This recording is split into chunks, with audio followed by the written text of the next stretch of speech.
لله نحمده ونستعينه ونستغفره ونؤمن به ونتوكل عليه ونعوذ بالله من شرور أنفسنا ومن سيئات أعمالنا ونعوذ بالله من شرور أنفسنا ومن سيئات أعمالنا من يهده الله فلا مضل له ومن يضلله فلا هادي له ونشهد أن لا إله إلا الله وحده لا شريك له ونشهد أن سيدنا ونبينا ومولانا محمدا عبده ورسوله صلى الله تعالى على خير خلقه محمد وآله وأصحابه أجمعين أما بعد وأعوذ بالله من الشيطان الرجيم بسم الله الرحمن الرحيم ومن يعمل مثقال ذرة خيرا يره ومن يعمل مثقال ذرة شرا يره فقال النبي صلى الله عليه وسلم تعلموا الفرائض والقرآن وعلموا الناس فإني مغبون صدق الله العظيم۔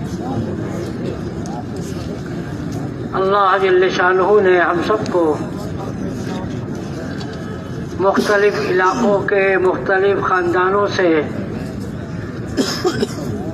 یہاں پر جمع فرمایا ایک خاص نسبت کے ساتھ۔ وہ نسبت کیا ہے؟ وہ نسبت یہ ہے کہ ہم سب جناب رسول اللہ صلی اللہ علیہ وسلم کی امتی ہیں۔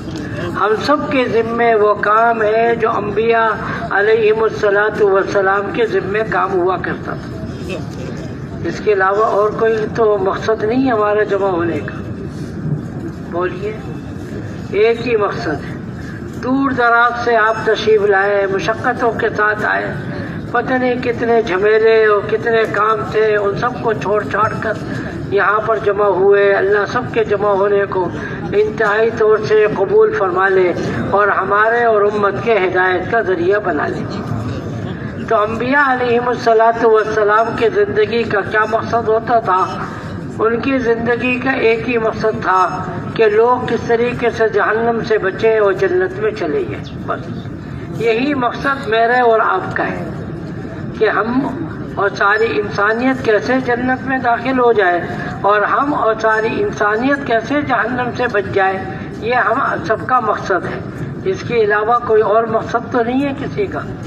اگر ہے تو ہم نیت کی تصحیح کر لیں، نیت کو درست کر لیں کہ یہاں پہ آنے کا صرف ہمارا ایک ہی مقصد ہے کہ ساری انسانیت کو اللہ ہدایت عطا فرما دے۔ 1,24,000 انبیاء علیہم السلام کی زندگی کا خلاصہ کیا تھا کہ لوگ جنت میں جائیں اور جہنم سے بچ جائیں۔ ہمارا بھی یہی مقصد ہے، ساری انسانیت جہنم سے بچ جائے۔ اس کے لیے یہاں پر جمع ہونا بھی ہے اور پھر اللہ کے راستے میں نکلنا بھی ہے۔ اس امت کے ذمے وہی کام لگایا گیا جو انبیاء علیہم السلام کے ذمے۔ بلغوا انی ولو آیا، ایک چھوٹی سی بات بھی کسی کو معلوم ہے تو میرے نبی نے فرمایا کہ اس کے ذمے ہے کہ دوسروں تک وہ پہنچائے، کیونکہ اب کوئی نبی آنے والا نہیں ہے۔ اس کی میرے اور آپ کے ذمے ہے جو دین کی بات مجھے صحیح آتی ہے اس کو دوسروں تک پہنچانا میرے اور آپ کی ذمہ داری۔ لتنذر ام القری ومن حولها، لتنذر ام القری ومن حولها، قرآن کی بالکل واضح آیت ہے، لتنذر ام القری ومن حولها، کہ آدمی کو چاہیے جہاں پر وہ پیدا ہوا وہاں پر لوگوں کو اللہ سے ڈرائے۔ ومن حولها، مشرق مغرب شمال جنوب کی انتہا تک جہاں وہ جا سکتا ہے وہاں تک لوگوں کو ڈرائے اور جہنم سے بچانے کی کوشش کرے۔ بچانے والا تو اللہ کی ذات ہے، ہمارے اور آپ کے ذمے کیا ہے؟ کوشش کرنا۔ ومن حولہا، دائیں بائیں آگے پیچھے مشرق مغرب شمال جنوب، جہاں تک ہم پہنچ سکتے ہیں وہاں تک ہم پہنچیں گے اور لوگوں کی منتیں خوشامدیں کریں گے اور کہیں گے دیکھو دنیا کی زندگی مختصر ہے، دنیا کی زندگی ختم ہو جائے گی۔ افحسبتم انما خلقناکم عبثا وانکم الینا لا ترجعون، اللہ نے خود قرآن میں کہا افحسبتم انما خلقناکم عبثا، کیا تم نے گمان کر رکھا ہے کہ دنیا کی زندگی ہم نے ویسے ہی بنا دیا، وانکم الینا، کیا تم ہمارے پاس لوٹ کے نہیں آؤ گے؟ ایک ایک کو اللہ کے سامنے کھڑا ہونا ہے، اور حدیث پاک میں آتا ہے کہ اللہ اور بندے کے درمیان کوئی درمیان میں ترجمان نہیں ہوگا۔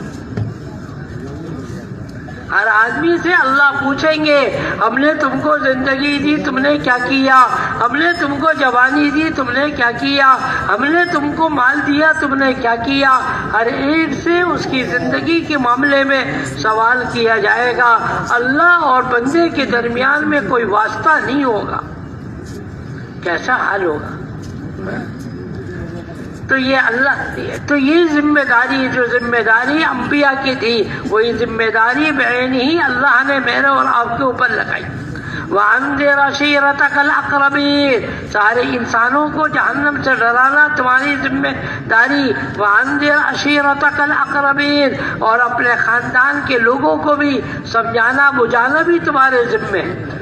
خالہ جان، ماموں جان، چچا جان، جتنے بھی رشتہ دار ہیں ان سب کو بھی سمجھانا میرے ذمے، سارے انسانوں کو سمجھانا میرے ذمے، اور اپنے آپ کو بھی جہنم سے بچانا، اپنے گھر والوں کو جہنم سے بچانا۔ یا ایھا الذین آمنوا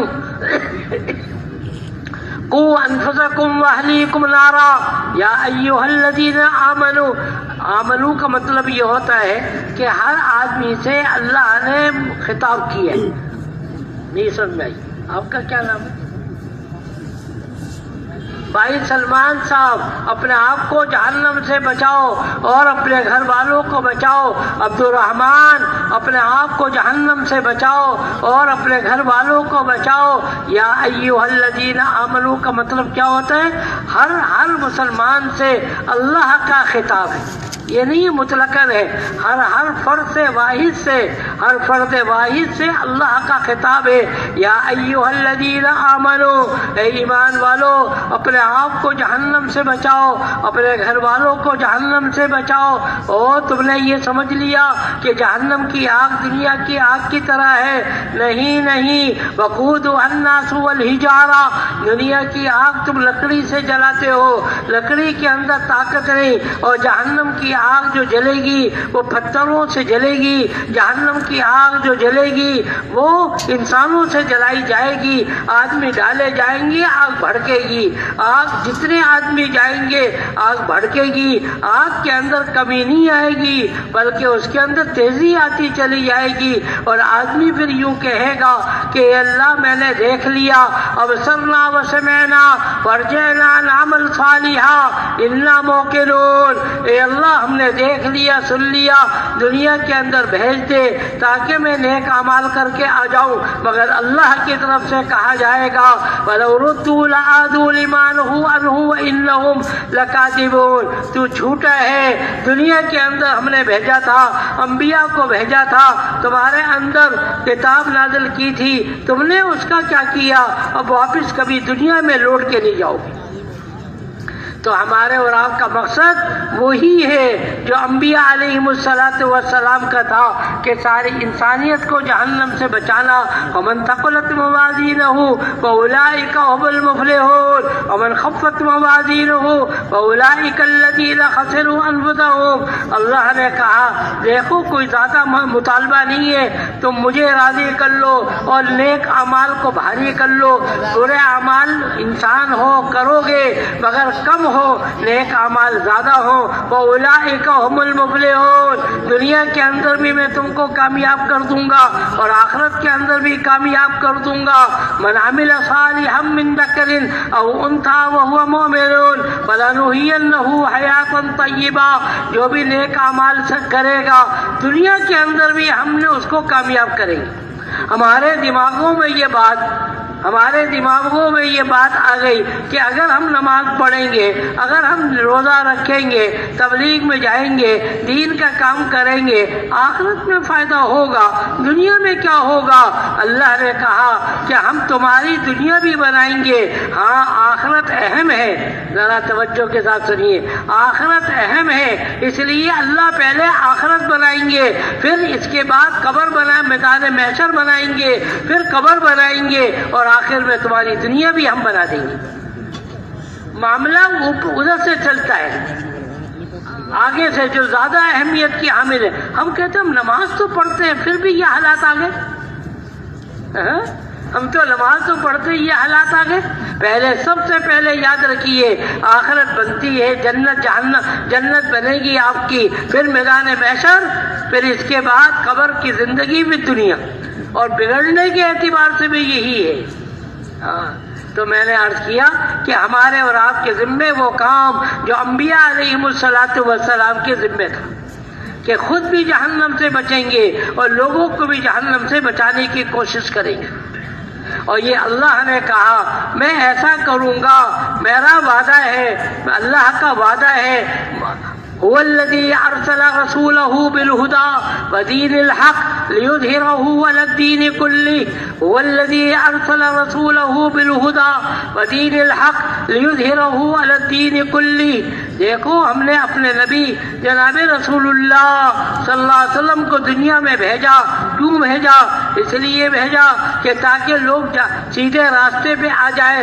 جب سیدھے راستے پہ آئیں گے میں ان کو جنت دے دوں گا، میں ان کے لیے جنت کا وعدہ کرتا ہوں، اگرچہ دنیا والے کافرین پسند نہ کرے، مگر میرا وعدہ ہے کہ دنیا کے اندر دین پھیلے گا، اور پھیلانے والے اور جو دین پر چلیں گے اللہ ان سب کو کامیاب کریں گے۔ فَأُولَٰئِكَ هُمُ الْمُفْلِحُونَ۔ اور جو برے اعمال کرتے ہیں، وَمَنْ خَفَّتْ مَوَازِينُهُ، جو برے اعمال کریں گے دنیا بھی برباد ہوگی، آخرت بھی برباد ہوگی، ہمیشہ کی زندگی برباد ہو جائے گی۔ بھائیوں بہت اہم زندگی اللہ نے دی۔ وَالْعَصْرِ إِنَّ الْإِنسَانَ لَفِي خُسْرٍ۔ امام شافعی رحمۃ اللہ علیہ بہت بڑے آدمی۔ دنیا کے اندر 4 امام ہوتے، امام مالک، امام ابو حنیفہ، امام شافعی، امام احمد، ان کی لوگ مسائل پر چلتے ہیں۔ امام شافعی رحمۃ اللہ علیہ بہت بڑے عالم تھے، وہ فرماتے تھے کہ والعصر ان الانسان لفی خسر، یہ سورت جو اللہ نے نازل کی اس کے اندر سب کچھ اللہ نے جمع کر دیا، اگر آدمی اس پہ عمل کر لے تو اس کی دنیا بھی بن جاوے، آخرت بھی بن جائے گی۔ والعصر، اللہ نے قسم کھائی ہے کہ زمانے کی قسم ہے، سارے کے سارے انسان نقصان کے اندر ہے، مگر 4 وہ آدمی جن کے اندر 4 باتیں ہوں گی وہ کامیاب ہو جائیں گے۔ کتنی باتیں؟ تبلیغ والے کتنے مہینے مانگتے ہیں؟ اسی وجہ سے مانگتے ہیں۔ ہاں یہ آیت کے اندر بھی 4 باتیں، تبلیغ والے بھی کہتے ہیں کہ ابتداءً 4 مہینے اور سالانہ بھی 4 مہینے، سالانہ بھی 4 مہینے۔ کون کون سالانہ 4 مہینے لگائیں گے بھائی؟ بھولیں گے تو نہیں؟ اچھا 4 باتیں ہیں۔ سب سے پہلی بات الا الذین آمنوا، ایمان لاؤ۔ ایمان کس کو کہتے ہیں؟ آمنت باللہ وملائکتہ وکتبہ ورسلہ والیوم الآخر والقدر خیرہ وشرہ من اللہ تعالی والبعث بعد الموت۔ ان 7 باتوں پر ایمان لانا ہر آدمی کے اوپر فرض ہے، جس کو عقائد کہتے ہیں۔ یہ 7 باتیں ہیں، یاد رکھیے، یہ 7 چیزیں اس پر ایمان لانا فرض ہے۔ ہاں آمنت باللہ جو بچپن میں ہم نے یاد کیا، ترجمہ بھی یاد کر لیا ہوگا، مگر یہ یقینی چیز ہے کہ یہ 7 چیزیں اس میں ذرہ برابر بھی شک ہو، اللہ پر ایمان لائے، جیسے کہ اللہ کی ذات۔ وما قدر اللہ حق قدری، لوگوں نے میرے حق کو نہ پہچانا۔ اللہ کیسی طاقت والے، اللہ کیسے زبردست، اللہ کیسے زبردست۔ ایک قوم نے کہا من اشد منا قوہ، ہم تو بڑی قوت والے، طاقت والے۔ اللہ نے کہا ان بیوقوفوں کو بتاؤ جس نے ان کو پیدا کیا وہ اشد منہ قوہ، وہ ان سے بہت زیادہ قوت والا ہے۔ اللہ نے اس قوم کو اٹھایا اور اوپر آسمان تک پہنچایا، اوپر سے نیچے پٹکا، سر الگ دھر الگ۔ فَهَلْ تَرَىٰ لَهُم مِّن بَاقِيَةٍ، فَهَلْ تَرَىٰ لَهُم مِّن بَاقِيَةٍ۔ قرآن نے مذاق اڑایا اس قوم کا، بتاؤ اس قوم کا کوئی آدمی دنیا میں زندہ ہے؟ فَهَلْ تَرَىٰ لَهُم مِّن بَاقِيَةٍ۔ قرآن ذکر نہ کرتا تو کوئی مورخ اس قوم کو جانتا ہی نہیں تھا کون سی قوم تھی۔ قرآن کی برکت سے اس کا نام موجود ہے۔ تو میں نے عرض کیا کہ ہمارے ذمے وہ کام جو انبیاء علیہم السلام کے ذمے کام تھا، خود بھی جہنم سے بچے اور جو لوگوں کو جہنم سے بچائے۔ بہت بری جگہ ہے جہنم، بئس المصیر۔ ایک چھوٹا سا جملہ اللہ نے کہا، بئس المصیر، بہت برا ٹھکانہ ہے جہنم۔ جس کو اللہ برا کہے اس کے برا ہونے میں کیا شک ہے؟ اور جنت کو اللہ نے ایک جملہ کہا نعم المصیر، بہت بہترین ٹھکانہ ہے۔ جس کو اللہ بہترین کہے اس کے بہترین ہونے میں کیا شک شبہ ہے؟ نعم المصیر، بہت اچھی ہے جنت، بئس المصیر، بہت بری ہے جہنم۔ صرف یہ جملہ اللہ نے نہیں کہا، قرآن کھولیں آپ، ہر ایک دو صفحے کے بعد اللہ نے جنت کی طرف ترغیب دی اور جہنم سے ڈرایا۔ دیکھو میں تمہارا رب ہوں، ومن اصدق من اللہ قیلا ومن احسن من اللہ حدیثا، میں سچ ہوں، میری کتاب سچ ہے، مجھ سے زیادہ سچا کوئی نہیں۔ دیکھو میں تم کو بتاتا ہوں، ڈراتا ہوں، تم ڈر جاؤ اور تم سمجھ جاؤ دنیا کی زندگی کھیل کود نہیں ہے۔ انما الحیات الدنیا لہو و لعب، انما الحیات الدنیا، کیا دنیا کی زندگی کھیل کود ہے؟ نہیں، ایک حقیقت ہے، ایک حقیقت ہے۔ آخرت کی ساری زندگی کا دار و مدار اس دنیا کی زندگی کے اوپر موقوف ہے۔ اپنے آپ کو صحیح چلے تو ساری زندگی بن گئی۔ تو میں نے عرض کیا پہلی بات کیا تھی؟ الا الذین آمنوا، اور ایمان تو اندر کی چیز ہے۔ ایمان کہاں کی چیز ہے؟ اندر کی، نظر نہیں آتا۔ وعملوا الصالحات، اپنے اعضاء سے بھی بتاؤ کہ ہم مسلمان ہیں۔ وعملوا الصالحات، نیک اعمال بھی کرو تاکہ لوگوں کو بھی پتہ چلے، لوگ بھی گواہ ہو جائیں کہ تم ایمان والے ہو۔ دو باتیں ہو گئی، اور صرف ایمان اور اعمال پر اکتفا نہیں کرنا۔ وتواصوا بالحق، لوگوں کو حق بات بتاؤ گے، اس کے اندر لوگ مشقت میں ڈالیں گے، پریشانی آئے گی۔ قرآن نے، حضرت لقمان نے اپنے بیٹے کو بہت سی نصیحتیں کی۔ حضرت لقمان نے اپنے بیٹے کو بہت سی نصیحتیں کی۔ حضرت لقمان نبی تھے یا ولی تھے؟ نبی تھے یا ولی تھے؟ اکثر لوگوں کا کہنا ہے کہ اللہ کے نیک بندے تھے۔ تو حضرت لقمان نے اپنے بیٹے سے کہا یا بنیا اقم الصلاۃ وامر، اے میرے بیٹے نماز کو پڑھا کر اور امر بالمعروف نہیں عن المنکر کیا کر، ان ذالک لمن عزم الامور، یہ بڑے عظیم کاموں میں سے۔ حالانکہ وہ تو پہلے کی زندگی میں گزر گئے، وہ تو پہلی زندگی میں گزر گئے، ہمارے نبی کے دور کے سے پہلے گزر گئے۔ اس زمانے کے اندر وہ اپنے بیٹے کو نصیحت کر رہے ہیں، ہمیں اور آپ کو کتنی زیادہ، کیونکہ ہمارے ذمے تو وہ کام جو کہ انبیاء کے ذمے کام لگایا جاتا تھا۔ الا الذین آمنوا وعملوا الصالحات، ایمان لاؤ اور نیک اعمال کرو، اور دوسری بات کیا کرو؟ وتواصوا بالحق وتواصوا بالصبر، اچھی باتوں کا حکم دو۔ ادھر توجہ کریں، کیا کسی کو ہم نے دیکھا نہیں؟ ہر آدمی انسان ہے، سر ہے، دو آنکھیں ہیں، ایک ناک ہے، ایسے ہی ہوتے ہیں، کوئی اسپیشل تو کوئی نہیں ہوتا۔ وتواصوا بالحق وتواصوا بالصبر، جو حالات آئیں گے اس میں مشقت کو برداشت کرنا، یہ کس کا کام ہے؟ دعوت کے کام کرنے والوں کا کام ہے۔ دعوت کے کام کرنے والوں کی ذمہ داری ہے جو بات آتی ہے دوسروں کو پہنچائے اور اس کے اوپر جو مشقتیں آئیں حالات آئیں اس کو برداشت کرتے چلے جائیں۔ انبیاء علیہ السلام کی زندگی کو دیکھیے، ہر ایک کی زندگی میں یہی ملے گا، دعوت قومی لیلا ونہارا فلم یزدہم دعائی الا فرارا فإنی کلما دعوتہم لتغفر لهم جعلوا اصابعهم فی آذانہم واستغشوا ثیابہم واسروا واستكبروا استكبارا ثم انی دعوتهم جہارا ثم انی اعلنت لهم واسررت لهم اسرارا فقلت استغفروا ربکم انه کان غفارا۔ نوح علیہ السلام کی کہانی اللہ نے بیان کی، وہ اپنی قوم کو ایسا سمجھاتے ہیں مگر ان کی قوم ان کی بات کو نہیں مانتی۔ ایک نسل آئی گزر گئی، دوسری نسل آئی گزر گئی، تیسری نسل آئی گزر گئی، انہوں نے بات کو نہ مانا اور مشقت پہ مشقت ہی برداشت، وہ ان کو تکلیف دیتے رہے، برداشت کرتے رہے۔ میرے نبی نے ایک روایت میں فرمایا کہ نوح علیہ السلام جا رہے تھے، ایک دادا اپنے پوتے کو اپنے کندھے پر اٹھائے ہوا تھا، ایک دادا اپنے پوتے کو کندھے پر اٹھائے ہوا تھا، اور دادا نے اپنے پوتے کو ایک پتھر دیا۔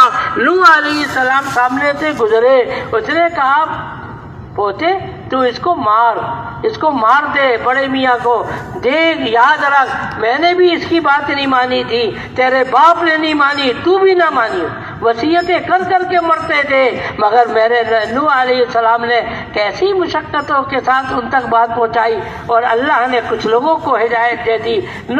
حضرت ابراہیم علیہ السلام نے کیسی مشقتوں کے ساتھ کام کیا، کوئی بات ماننے والا نہیں، آگ میں جلوانے کے لیے آگ جلائی جا رہی ہے، اللہ نے تو مدد کی مگر اس قوم نے تو تکلیف دینے کی حد کر دی۔ ہر نبی کو مشقت دی گئی الا ماشاء اللہ، مشقتیں دی گئی تو بھائیوں وتواصوا بالحق وتواصوا بالصبر، تھوڑے سے حالات آتے ہیں ہم پیچھے ہٹنے لگتے ہیں، نہیں، جو جتنے حالات میں آگے جائے گا اتنا اللہ کے نزدیک مقرب بن جائے گا، اتنا مقرب بنے گا۔ میرے نبی کو کتنے حالات آئے تھے، کتنے حالات آئے، آپ کے کہنا تو بہت آسان اور کہنا بھی مناسب نہیں لگتا، مگر حکایت نقل کرتے ہوئے میں کہتا ہوں میرا نبی جو کائنات کا سب کا دھلا تھا، کائنات کو بنایا گیا میرے نبی کے خاطر، کیا کیا حالات اس کے اوپر ڈالے گئے۔ آپ کے چہرے مبارک پہ تھوکا گیا، آپ کے لیے گھڑا کھودا گیا، آپ اس میں گر گئے، آپ کا دندان مبارک ٹوٹ گیا، کیا کیا حالات آپ کے اوپر آئے۔ ہمارے حضرت شیخ نے حکایت صحابہ میں پہلی فصل اسی کی لکھی، کیسے مشقتیں آئی، ہمارے پاس کچھ بھی نہیں ہوگا۔ وَلَنَبْلُوَنَّكُمْ بِشَيْءٍ مِّنَ الْخَوْفِ وَالْجُوعِ وَنَقْصٍ مِّنَ الْأَمْوَالِ وَالْأَنفُسِ وَالثَّمَرَاتِ وَبَشِّرِ الصَّابِرِينَ الَّذِينَ إِذَا أَصَابَتْهُم مُّصِيبَةٌ قَالُوا إِنَّا لِلَّهِ وَإِنَّا إِلَيْهِ راجعون أُولَٰئِكَ عَلَيْهِمْ صَلَوَاتٌ مِّن رَّبِّهِمْ وَرَحْمَةٌ وَأُولَٰئِكَ هُمُ المهتدون۔ عجیب آیت ہے قرآن کی، دوسرے سپارے کی ہے، یاد بھی کر لیجیے اور کسی مولوی صاحب سے ترجمہ بھی دیکھ لوا لے۔ وَلَنَبْلُوَنَّكُمْ بِشَيْءٍ مِّنَ الْخَوْفِ وَالْجُوعِ، اے دنیا کے مسلمانوں تمہارے اوپر تھوڑے سے حالات میں ڈالوں گا، تھوڑے سے، زیادہ نہیں ڈالوں گا۔ ایمان کے بقدر حالات آتے ہیں، اللہ کی طرف سے حالات اس لیے آتے ہیں آگے بڑھ جائے، اللہ کی طرف سے اس لیے حالات نہیں آتے کہ پیچھے ہٹ جائے، پیچھے ہٹانے کے لیے نہیں، آگے بڑھانے کے لیے حالات آتے ہیں۔ کبھی بھوک، تبلیغ میں جائیں گے اور محنت کریں گے، کبھی بھوک آئے گی، کبھی مشقت آئے گی، کبھی من الجوع والخوف ونقص من الاموال، مال کے اندر کمی آئے گی، دکان بند کی 4 مہینے کے لیے، حالات آئے تھوڑے سے۔ ان ساری چیزوں کو کرنے کے بعد اور سننے کے بعد، دیکھنے کے بعد، یہ ایمان والا جملہ کہتا ہے کہ یہ ساری چیزیں اللہ کی ہیں اور میں بھی اللہ کا ہوں. یہ سب کچھ ہوا اللہ کے کرنے سے, میرے جانے سے نہیں ہوا, میرے جانے سے نہیں ہوا, اللہ کے کرنے سے ہوا ہے.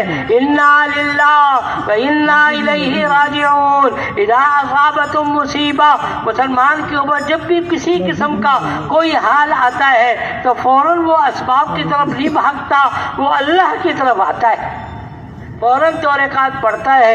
اللہ تو نے کیا, اللہ اس شر کو خیر میں بدل دے. اللہ ہی ہے جو کہ شر میں سے خیر, خیر میں سے شر کو نکالتے ہیں. اذا اصابتم مصیبہ قالوا انا للہ. یہ سب کچھ ہوا اللہ سے ہوا, کسی کے کرنے سے کچھ نہیں ہوا. وانا الیہ راجعون. اور میں بھی اللہ کی طرف لوٹ کے جا سکتا ہوں. اگر اللہ نے مجھے بھی بلا لیا, میں آگے بڑھوں گا, پیچھے نہیں ہٹوں گا. اللہ نے 1450 سال پہلے خوشخبری سنائی ایسے لوگوں کو کہ جن کے اندر یہ صفات ہو. اللہ نے کہا اولئک علیہم صلوات من ربہم ورحمہ. ایسے لوگ ہیں جن کے اوپر اللہ بہت سی رحمتوں کو نازل کرتے ہیں. اللہ کی ایک رحمت حضرت آدم علیہ السلام سے لے کر قیامت تک کے آخری آدمی کے لیے کافی ہے. تو اللہ میاں کہہ رہے ہیں عبد الرحمن, تو نے اتنی مشقتیں برداشت کی, اولئک علیہم صلوات, میں تیرے اوپر بہت سی رحمتیں نازل کروں گا. نہیں سمجھ آیا؟ اللہ کی ایک رحمت ساری دنیا والوں کے لیے قیامت تک کے لیے کافی ہے. تو اللہ میاں ایک آدمی کے لیے فرما رہے تمہارے اوپر بہت سی رحمتیں میں نازل کروں گا. اے اللہ بہت سی رحمتیں, ایک ہی رحمت سے کام بن جائے گا؟ تسلی بھی تو دینی ہے نا. اللہ کہہ رہے تسلی تجھے دینی ہے کہ دیکھ اللہ کی ایک رحمت نہیں, بہت سی رحمتیں. بدر کے موقع پر ایک فرشتہ آ جاتا کافی تھا. اللہ نے صحابہ کو تسلی کے لیے کہا بثلاثۃ آلاف من الملائکہ, پھر کہا بخمسۃ آلاف من الملائکہ. 3000 نہیں بلکہ 5000 فرشتے آ گئے. ایک فرشتہ ساری دنیا والوں کے لیے, حضرت آدم سے لے کر آخری آدمی کے لیے کافی نہیں. تسلی دینی ہے کہ انسان کمزور ہے. بہت سے فرشتے نازل, اس طرح حالات آئے دین کے خاطر تو کیا ہوگا؟ اللہ کہہ رہے ہیں بڑی رحمتیں نازل کروں گا. یہی انبیاء کی تعلیم تھی. اولئک علیہم صلوات من ربہم ورحمہ واولئک هم المہتدون. ایسے لوگ پورے ہدایت یافتہ ہیں. کون لوگ؟ جو حالات آتے ہیں وتواصوا بالحق وتواصوا بالصبر. حالات آتے ہیں دین کے کام کرتے کرتے تو اس کے اوپر کیا کرتے ہیں؟ صبر کرتے. جزا فضا نہیں کرتے, شکایتیں نہیں کرتے, بلکہ اللہ کی طرف رجوع بڑھا دیتے ہیں, اللہ سے مانگنا زیادہ کر دیتے ہیں. ایسے لوگوں کو اللہ نے کہا یہ پکے ہدایت یافتہ لوگ. کیسے پورے ہدایت یافتہ لوگ؟ کیا خیال ہے پورے ہدایت یافتہ بنیں گے؟ 4 مہینے دیں گے انشاءاللہ, اور کیا کریں گے؟ اور اس پہ جمیں گے موت تک. جو حالات بھی آئیں گے اللہ کی طرف سے آئے گا, لوگوں کی طرف سے نہیں آتا. اللہ کو بنا لے. اللہ لیتے تھوڑا سا ہے, دیتے بہت. ایک روایت میں آتا ہے کہ اللہ سے کسی سے کوئی چیز لیتے ہیں تو بندہ کہتا ہے, بندے سے لوگ پوچھتے ہیں لوگوں سے کہ کیا حال ہے, کہتا ہے اللہ کی طرف سے ہوا. اللہ کہتے ہیں کہ نہیں میں نے کیا, میں اس کا بدلہ بہت دوں گا, میں بدلہ خوب دوں گا اس کا. تو میں عرض کر رہا تھا کہ انبیاء علیہ السلام کا کام کیا تھا؟ لوگوں کی منتیں کرنا, خوشامدیں کرنا, جنت کے راستے میں لا کھڑا کرنا. یہ امت کے ذمے بھی یہی کام ہے. 2-4 باتیں میں اور کروں. الانسان معادن کا معادن الذهب والفضہ. انسانوں کے لیے کہا گیا کہ انسان جو ہے ہر آدمی سونے اور چاندی کی کان ہے. سونا چاندی نہیں ہے بلکہ سونا چاندی کی کان ہے. سونا چاندی نکالتے رہو ختم نہیں ہوگا. صحابہ ایسے ہی بن گئے, ایسے ہی کان بنے کہ ہدایت کا کام جو انہوں نے کیا آج تک وہ ہدایت کا کام ہم تک پہنچ گیا. آپ کریں گے محنت قیامت تک چلتا رہے گا. الانسان معادن کا معادن الذهب والفضہ. سونے اور چاندی کی کان ہے. ایسے خالد ابن ولید کا نام سنا ہم نے؟ پہلے یہ جب سونا چاندی کان سے نہ نکالا جائے مٹی میں ضائع ہو جاتا ہے، ضائع ہو رہے تھے۔ انہوں نے کہا کہ کوئی مسلمان میں نہیں چھوڑوں گا، ایسی غلط نیت کر بیٹھے۔ کون؟ خالد بن ولید کیا کر بیٹھے نیت کہ مسلمان کو نہیں چھوڑوں گا۔ احد کے میدان میں ایسی ترتیبیں بنائی چند لوگوں نے، ان میں سے خالد بن ولید بھی تھے، 70 صحابہ شہید ہو گئے ان کے منصوبہ کی وجہ سے۔ 70 صحابہ شہید ہو گئے، بڑے بڑے صحابہ شہید ہو گئے۔ حضرت حمزہ جیسا آدمی جو نبی کے چچا تھے وہ شہید ہو گئے۔ ادھر سے ادھر سے نظام چلا، بیچ میں مسلمان آ گئے، اور یہ منصوبہ بنانے والے کون؟ خالد بن ولید بھی پیش تھے اس میں۔ پھر کیا ہوا؟ ان کو نکالا گیا مٹی سے، اور پھر الانسان معادن کمعادن الذهب والفضہ، پھر یہ سونا اور چاندی کے کان بنے۔ پھر انہوں نے قسم کھائی کہ اب میں کافروں کو نہیں چھوڑوں۔ ایسے پکے مسلمان ہوئے۔ لات عزا 2 بت تھے جس کا ذکر قرآن میں بھی آیا، لات اور عزا۔ اس کے کسی کی ہمت نہیں ہوتی تھی اس کے بارے میں کچھ کہے، بڑا بت تھا۔ خالد بن ولید نے کہا میں اس کی عبادت کرتا تھا، یہ کیا ہے بکواس ہے، اس کو پر آگ لگا کیا۔ ہر انسان سارے انسان دنیا کے سونے و چاندی کی کان ہے، تھوڑا سا محنت کر کے نکالے، تھوڑی سی منتیں تو کرنے پڑتی ہے، پھر وہ کیا ہوتا ہے، وہ لوگوں کے ہدایت کا اللہ اس کو ذریعہ بنا دیتے۔ میں اور آپ سب سوچیں کہ ہم ویسے ہی مدنی مسجد اٹھ کے آ گئے کہ ہمارے پیچھے کسی نے محنت نہیں کی تھی؟ بولو۔ ایک صاحب کے بارے میں کہا گیا معاذ الیاس صاحب کے سامنے، معاذ الیاس صاحب نے فرمایا کہ گھنٹوں میری پیشانی زمین پہ لگ رہی ہے، جب اس کے بعد یہ واپس یہاں پہ آیا ہے۔ ہر آدمی کے پیچھے لوگوں کا رونا ہے، ہر آدمی کے پیچھے لوگوں کی منتیں خوشامدیں ہیں، ویسے ہی ہم یہاں پہ نہیں آئے۔ پھر اس کے بعد ہم بھی اب یہ نیت کریں کہ ہم بھی کسی کو ہم نہیں چھوڑیں گے۔ لوگوں نے ہمیں یہاں تک پہنچایا، ہم بھی لوگوں کو اب جب تک ساری انسانیت کو ہدایت نہ ملے ہم بھی چین سے نہیں بیٹھیں گے، کہیں انشاءاللہ۔ عمر ابن عاص نام سنا تھا، یہ مشرکی مکے والوں کا دماغ تھا۔ کہتے ہیں نا فلاں آدمی دماغ ہے، تبلیغ کا دماغ فلاں آدمی ہے، فلاں آدمی کا دماغ کمپیوٹر ہے، دماغ تھا۔ کون؟ عمر ابن عاص۔ مسلمانوں نے چپکے سے ہجرت کر لی حبشہ کی طرف۔ اب مشرکین مکہ نے منصوبہ بنایا، یہ مکے چلے گئے، ان کو وہاں سے نکلواؤ۔ کون جائے گا؟ مشورہ ہوا سب سے زیادہ عقل مند آدمی عمر ابن عاص، جو مکے کا دماغ ہے۔ یہ تو بات ایسی قابو میں لاتا ہے، کسی کو اپنے سامنے بولنے نہیں دیتا۔ بعض لوگوں کی عادت ہوتی ہے نا، یہ تو ایسا ہے، اس کو بھیجیں گے، یہ وہاں پر مسلمانوں کو معاذ اللہ ذلیل کروا دے گا۔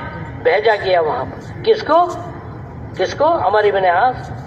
مگر نتیجہ کیا نکلا؟ فضائل اعمال میں ہم پڑھتے ہیں کہ نجاشی بادشاہ کو خود بھی وہ عالم تھا، اس نے سمجھ لیا کہ جھوٹ بول رہا ہے، واپس آ گئے۔ کون؟ عمر ابن عاص۔ پھر بعد میں یہی عمر ابن عاص مسلمان ہو گئے۔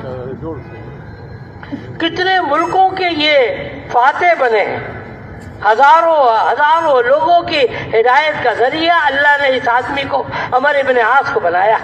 الانسان معادن کمعادن الذهب والفضہ، ہزاروں آدمی کی ہدایت کا اللہ نے ذریعہ بنایا۔ ہم میں سے کون کتنی لوگوں کی ہدایت کا ذریعہ بنا ہوا ہے ہمیں نہیں معلوم، اللہ ہی کو معلوم ہے۔ نہیں کیسے لوگ۔ سہیل ابن عمر ہے، یہ اس نے حدیبیہ کے موقع پر یہ کہا کہ محمد کا نام مٹاؤ، صلح نامہ لکھا جا رہا تھا نا، محمد کا نام مٹا دو۔ محمد مانتے ہم، رسول اللہ مانتے، تو پھر ہم جھگڑا ہی کیوں کرتے؟ نبی جی نے فرمایا بھائی کہاں لکھا ہوا ہے مجھے بتاؤ، میں مٹا دیتا ہوں۔ نبی نے مٹا دیا۔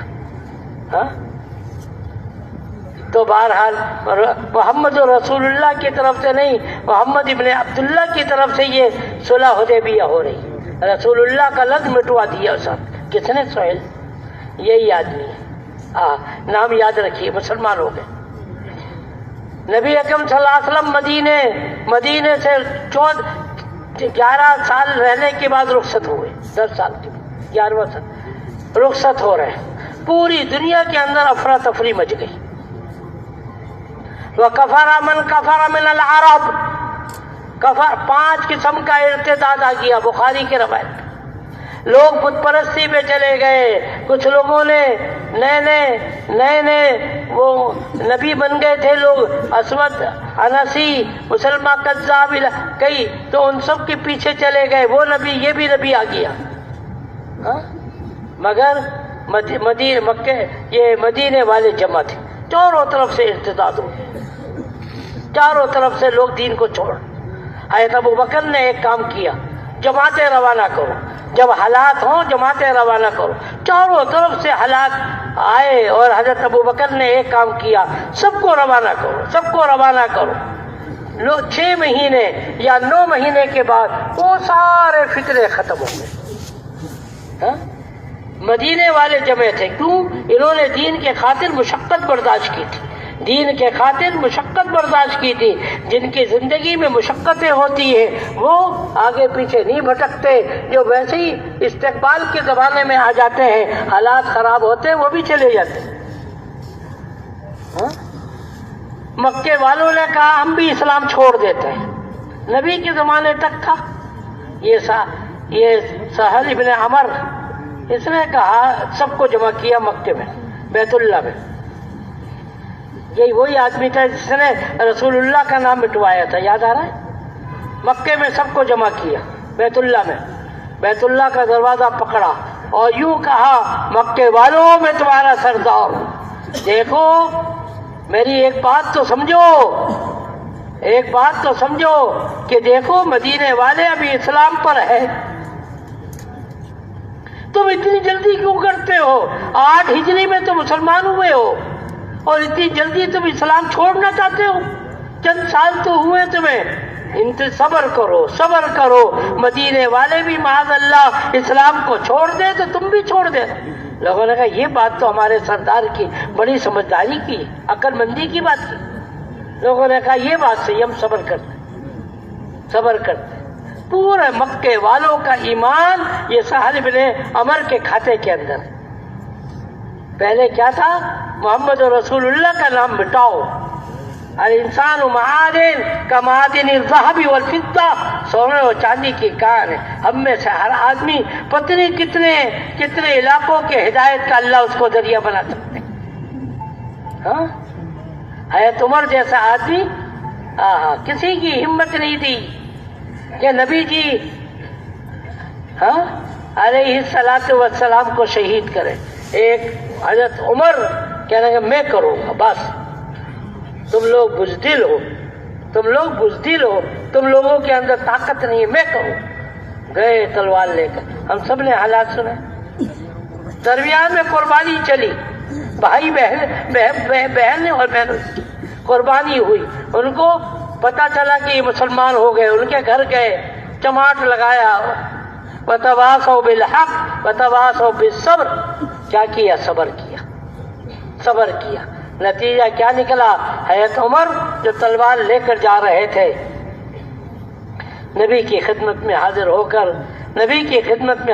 کر ہمیشہ کے لیے غلام بن گئے۔ کوئی 5 منٹ پہلے کوئی سوچ سکتا تھا عمر جیسا آدمی مسلمان ہو جائے؟ ایک عورت ہجرت کر رہی تھی، حضرت عمر نے دیکھا، کہاں جا رہی ہو؟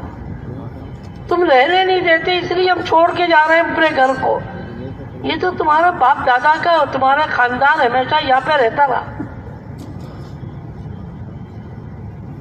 تم چھوڑ کے چلی جاؤ گی؟ تم ہمیں جینے نہیں دیتے، اسلام تو ہم نہیں چھوڑ سکتے، گھر چھوڑ سکتے۔ اچھا چلی جاؤ گی؟ یہ ایسا جملہ نرمی کا۔ تھوڑی دیر کے بعد اس عورت کا شوہر آ گیا، کوئی آیا تھا یہاں پر؟ عمر آیا تھا، کیا کہہ رہا تھا کہ کیا چھوڑ کے چلی جاؤ گی؟ اپنے آبائے گھر کو ہمیشہ کے لیے چھوڑ دو گی؟ باپ دادا کے گھر کو چھوڑ دو گی؟ یہ کہہ رہا تھا۔ مجھے تو اندازہ لگ رہا ہے کہ عمر کی باتیں سن کر کہ وہ مسلمان ہو جائے گا۔ ہر ایک کے اندر جذبہ تھا کہ دوسرا مسلمان ہو جائے، جذبہ ہے۔ تو اس کے شوہر نے کہا کیا کہتی ہے تو یہ کہے کہ عمر کا گدھا مسلمان ہو جائے گا تو میں اس کو مان لوں گا، عمر مسلمان ہو جائے یہ نہیں ہو سکتا۔ مگر اللہ نے دکھایا عمر جیسا آدمی اسلام میں داخل ہوا اور پھر مسلمانوں میں دوسرے نمبر کا بنا۔ پہلے نمبر پر ابو بکر، دوسرے نمبر پر ہے نہیں۔ الانسان معادن کا معادن الذهب والفضہ، اسی حال میں جاتے تو جہنم کا گڑھے میں گرتے۔ مگر اب وہ کیا ہوا؟ اسلام کے اندر آئے ہیں، اور اسلام میں آنے کے بعد ایک غیر مسلم نے لکھا کہ ایک عمر اور ہوتا دنیا میں باطل کا نظام ہی ختم ہو چکا ہوتا۔ ہر آدمی بڑا قیمتی بھائیوں، ہر آدمی کو آگے بڑھائے، دین میں لگائے، اس کو مٹی میں نہ چھوڑے، اس کو غلط کاموں میں کرتا ہوا نہ چھوڑے، بلکہ اس کو وہاں سے نکالے اور نکال کر لائے، تبلیغ میں لگائے۔ انشاءاللہ وہ امت کی ہدایت کا ذریعہ بنے گا، کریں گے سب کو انشاءاللہ۔ اچھا، آخری بات مجھے یاد کرنی ہے کہ اب کراچی کا ایک بہت بڑی خوشی کی بات یہ ہے، کراچی کے اندر اجتماع ہونے والا ہے۔ کب ہوگا؟ 25 جنوری کو۔ پیچھے والوں کو بھی معلوم ہے، پیچھے والے بھی کہہ رہے ہیں کب سے؟ 25 جنوری کی شام سے۔ کیوں؟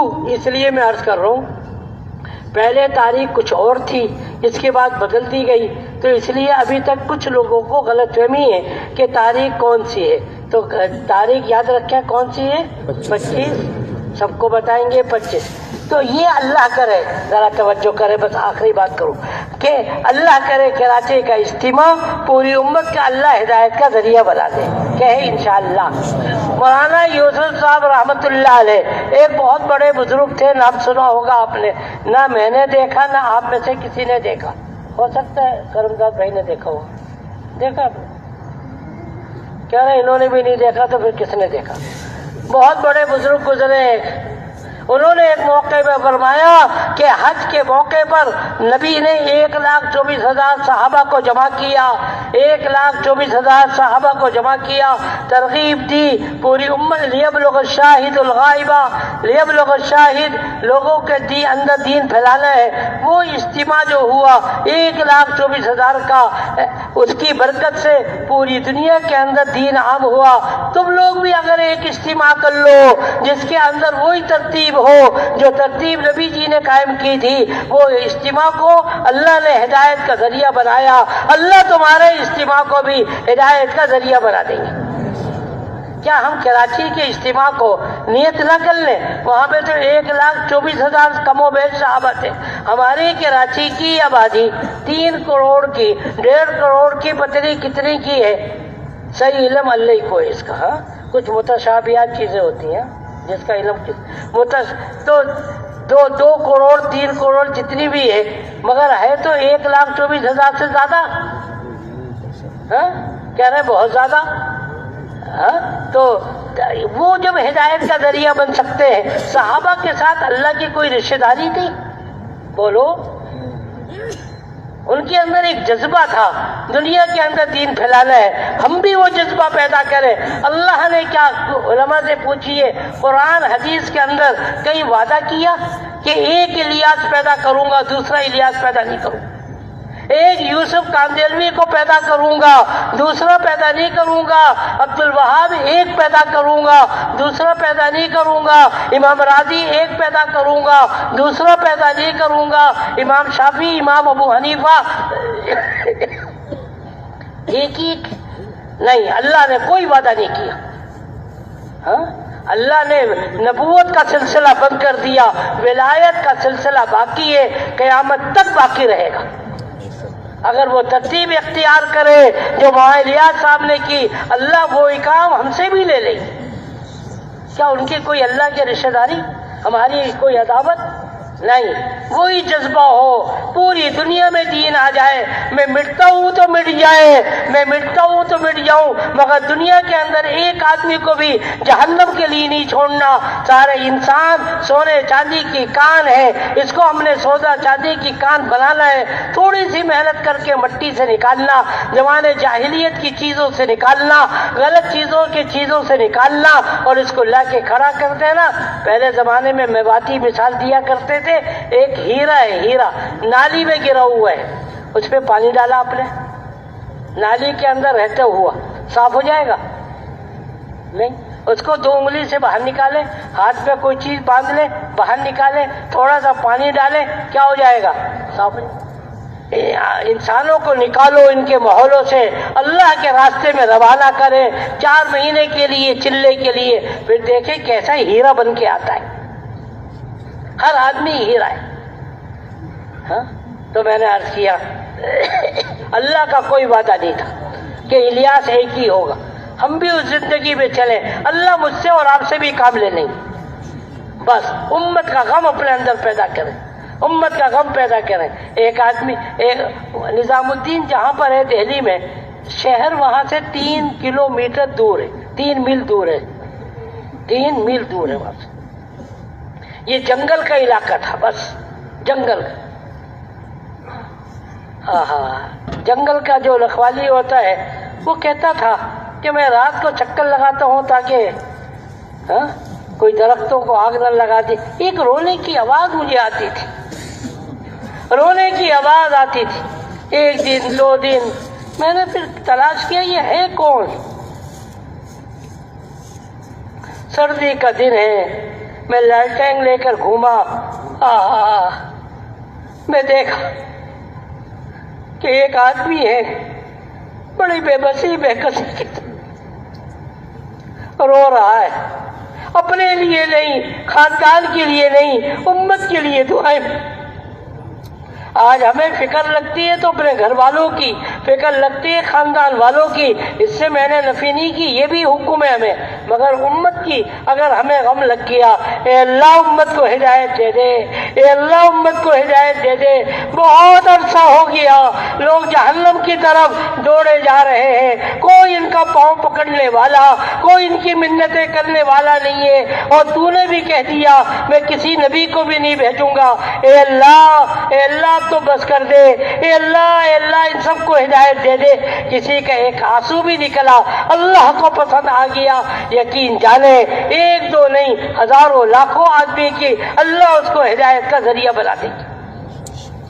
تو ایک تو ہم یہ نیت کریں کہ اجتماع سے پہلے ہر مسجد والے کم از کم 1 جماعت چلے 3 چلے کی دیں گے، کہیں انشاءاللہ۔ کون دے گا بھائی؟ یہ میں کہہ رہا ہوں کم از کم، ورنہ 2 3 4 دے دیں بہت ہی اچھا، سارے لوگوں کی منتیں کریں، اور ایک دوسری جماعت دیں گے کب؟ اجتماع سے۔ چلے 3 چلے کی کم از کم کتنی جماعتیں دیں گے ہم؟ کم از کم کتنی؟ 2۔ ایک دیں گے اجتماع سے پہلے، 25 جنوری سے پہلے، اور 25 جنوری کو جب اجتماع ہوگا پھر بھی ہم 1 جماعت دیں گے، کہیں انشاءاللہ۔ کون دے گا بھائی؟ بس اجتماع جو ہے نا بہت اللہ کی ایک رحمت ہے۔ جیسے کہ بارش ہوتی ہے نا، کھیت والے بارش کا انتظار کرتے ہیں، کھیت جب بارش ہوتی ہے ساری بڑے خوش ہو جاتے ہیں، محنت کرتے ہیں اپنے کھیتوں پر۔ اجتماع سے پہلے کی محنت اجتماع کی جان ہے، یہ جملہ لکھ لیجئے، بڑوں کا جملہ ہے۔ اجتماع سے پہلے کی محنت کیا ہے؟ اجتماع کی، اور اجتماع کی بعد کی محنت، اجتماع سے کیا ہوگا؟ وہ محنت کا ثمرہ اور نتیجہ نکلے گا۔ دوبارہ کہوں، اجتماع سے پہلے کی محنت کیا ہے؟ اجتماع کی جان ہے، اور اجتماع کے بعد کیا ہوگا؟ اس کا نتیجہ، اس کا ثمرہ نکلے گا۔ کتنی جماعتیں نکلی، پوری دنیا کے لیے جماعتیں نکالیں۔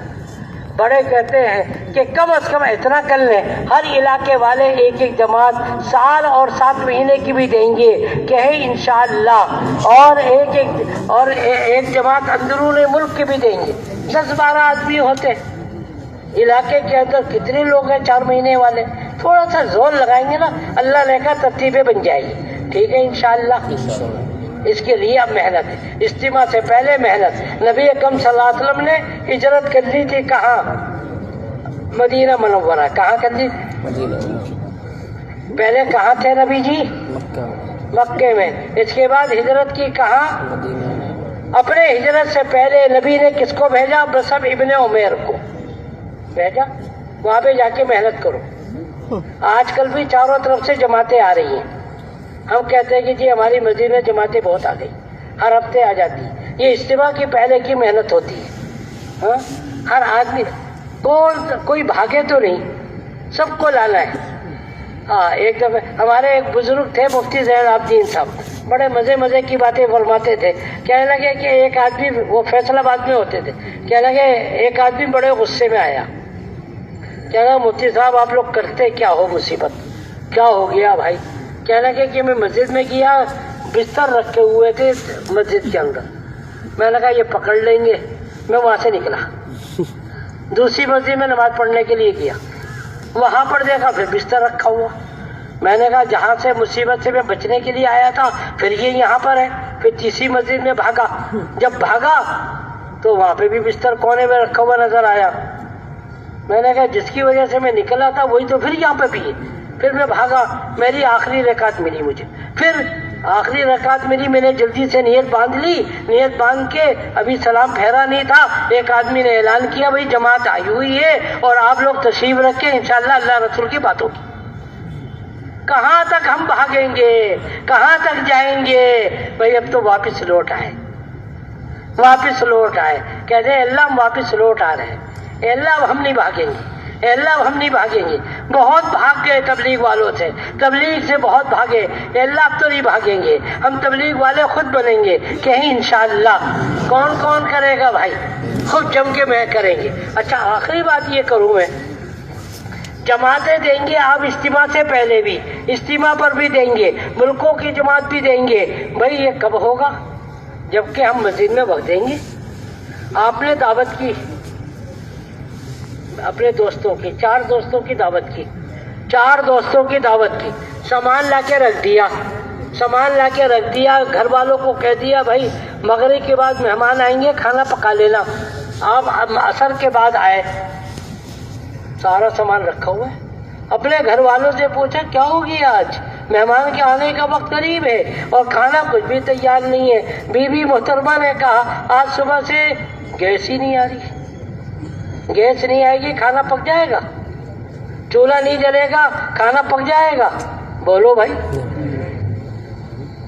ہم تو اپنے نوکری پر رہیں, اپنے کاموں پہ رہیں, دکان کھولیں صبح اور رات کو بند کریں, پھر اور کہیں گے جماعت بن جاوے. تو کیا جماعت بن جائے گی؟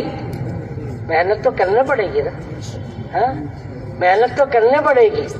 ہمارے حضرت مولانا انعام الحسن صاحب بہت بڑے بزرگ تھے, فرماتے تھے کہ دیکھو اجتماع کیا ہے. اجتماع کی مثال حضرت دیتے تھے جیسے کہ گھر پہ شادی, گھر پہ شادی ہوتی ہے تو لڑکے اور لڑکی والے کئی دنوں تک جاگتے ہیں, آپس میں مشورہ کرتے ہیں. حالانکہ لڑکا بھی متعین, لڑکی بھی, ان کا رشتہ تو طے ہو چکا ہے. ایک ترتیبیں بنانی ہوتی ہے, کئی دنوں تک وہ ترتیبیں بناتے ہیں. گھر والے کہتے ہیں کہ اگر چھٹی نہ لی تو پھر کب چھٹی لوگے؟ بچی کی شادی تو گھر سر پر آ گئی. کہتے نہیں کہتے؟ بولو بھائی. حالانکہ یہ تھے سادگی کے ساتھ کر لو یا جو دھوم دھڑپا کے ساتھ کرو, مگر ہو تو جائے گی نا شادی, نہیں ہوگی؟ ہاں ہو گئی. اور یہاں پر حضرت فرماتے تھے خالق اور مخلوق کا معاملہ ہے. آج ساری مخلوق اللہ سے ٹوٹی ہوئی ہے, اللہ سے ٹوٹی ہوئی ہے. اللہ کے احکامات کچھ, ہماری باتیں کچھ. اللہ کے احکامات کے سامنے ہم چھپتے نہیں ہیں. سارے انسانوں نے بغاوت کی ہوئی ہے اللہ سے, اللہ کے احکامات کو توڑے ہوئے ہیں. حضرت فرماتے تھے کہ دیکھو شادی کا گھر ہے, وہ جمعدار ہے, یا آج کل گھر پہ خالائے ماسی کام کرنے آتی ہے, بچے کی شادی ہے 5000 روپے دو. وہ کہتے ہیں کہ میں 5000 تو بہت زیادہ ہے. دوسرا آدمی کہتا ہے دے دو, آپ تو خوشی کا دن ہے. ہاں, کیا اس گھر کے اندر اللہ کے حکم کو، نبی کی سنتوں کا خیال رکھا جاتا ہے؟ جتنے عام دنوں کے اندر سنتوں کو پائمال کیا جاتا ہے، شادی بیاہ کے موقع پر اور زیادہ اللہ کے احکامات کو توڑا جاتا ہے۔ ہاں؟ تو یہ اجتماع کیا ہے؟ ساری مخلوق کا تعلق اللہ سے جڑ جائے، اس کے لیے ابھی سے محنت کرنی ہے۔ بڑے کہتے ہیں کہ اجتماع کی تاریخ کا طے ہو جانا یہ اس کی آخری تاریخ ہے۔ جب سے تاریخ طے ہو گئی اب سے اجتماع شروع ہو گیا، اجتماع ابھی سے شروع ہو گیا۔ 25، 26، 28 کی صبح تو دعا ہو جائے گی، اجتماع تو ابھی سے شروع ہو گیا۔ تو 8 گھنٹے اپنے گھروں اپنے مسجدوں میں دیں گے انشاءاللہ۔ کون کون دے گا بھائی؟ بھولیں گے تو نہیں؟ شیطان بڑا دشمن ہے ہمارا، بھولا دیتا ہے۔ کتنا دیں گے اپنی مسجدوں میں بھائی؟ 8 گھنٹے دیں گے، اور ایک جماعت اجتماع سے پہلے اور ایک جماعت اجتماع پر دیں گے انشاءاللہ۔ چلے 3 سے کم از کم، اس سے زیادہ دے دے، سارے لوگوں کو اللہ کے راستے میں نکالے۔ اللہ بڑے اللہ چاہتے ہیں کوئی آدمی جہنم میں نہ جائے، اللہ چاہتے ہیں کوئی آدمی جہنم میں نہ جائے۔ اللہ کی طرف جو چلتا ہے نا، اللہ لپک کے اس کو اپنے آگوش میں لے لیتے، اللہ جلدی سے اس کو اپنے آگوش میں لے لیتے ہیں کہ گرنا نہ پائے۔ اللہ کے قدم قدم پہ مددیں آتی۔ تو ٹھیک ہے انشاءاللہ کریں گے۔ اب تھوڑا سا جب کے جیسے بیٹھے رہے اب بھی بیٹھیں گے،